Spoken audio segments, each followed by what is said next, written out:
అందరికీ నమస్కారం. బహుశా పార్ట్ 1, పార్ట్ 2 ఇలా వస్తాయి కదా. ఇందులో అవతార్ క్రియేట్ చేసిన రికార్డులు ఇంతవరకు ప్రపంచ సినీ చరిత్రలో ఏ సినిమా లేదు. నేను కూడా ఆశ్చర్యపోయి మొత్తం కౌంట్ చేసి అవతార్ 3 సినిమాకి సంబంధించి మన ఇండియాలో కలెక్షన్స్ వచ్చేసి 130 కోట్లు 140 కోట్లు వచ్చాయి. అవతార్ 2కి గట్టిగా 500 కోట్ల పైన వచ్చాయి. అవతార్ 1కి తెలుగులో 28 కోట్లు ఏమో వచ్చాయి. అప్పట్లో పవన్ కళ్యాణ్ ఎన్టీఆర్ కంటే సినిమా కంటే గట్టిగా వచ్చాయి. ఈ అవతార్ 3 మన కలెక్షన్స్ చూసాను, దురంధర దెబ్బకి పోయిందిరా అనుకున్నా. లేదు మాస్టర్.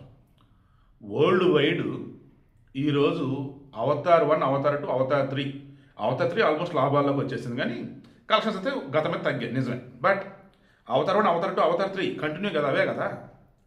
ఇలా వచ్చినటువంటి వాటిలో అక్షరాల $5.6 బిలియన్ ఇప్పటి వరకు కలెక్ట్ చేసింది.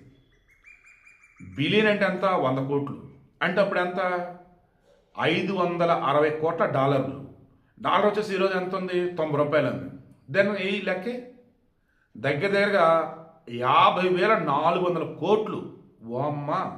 ఒక అవతార్ 1, అవతార్ 2, అవతార్ 3 వీటితో కలిపి ఇప్పటి వరకు వీళ్ళు కొల్లగొట్టిన కలెక్షన్లు 50,400 కోట్లు. ఇండియాలో కూడా మొన్న ఈ 2025లో ఫారిన్ చిత్రాలలో అత్యధిక కలెక్షన్స్ అన్నప్పుడు మొన్న మధ్య ఎవరో ఉండే 128 కోట్లు ఎంత ఉండే. ఇప్పుడు ఇది అధిగమించింది, 132 కోట్లకు వచ్చేసింది. సో అలా చూసుకున్నా సరే రికార్డు. వీడియో యొక్క సింపుల్గా నేను చెప్పదలుచుకుంది ఏంటంటే, బహుశా అద్భుతం అంటే ఇదేనేమో. బహుశా ఇంక దీనిని ఎవరు కూడా బీట్ చేయలేరేమో.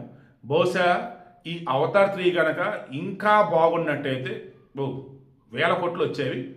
ఇక చాలు, అవతరించిన అవతారం అనుకోవచ్చు, అంతరించిన అవతారం అనుకోవచ్చు, ఇక అవతారం సాధించిన అవతారం కూడా అనుకోవచ్చు. మొత్తానికి ఎండింగ్లో కూడా గట్టిగా కలెక్షన్స్ అయితే కొడుతుంది ఏ అవతారం అయితే. మన ఇండియాలో మాత్రం దురంధర్ మూవీ దెబ్బకి అవతార కలెక్షన్స్ తగ్గిన మాట అయితే నిజం.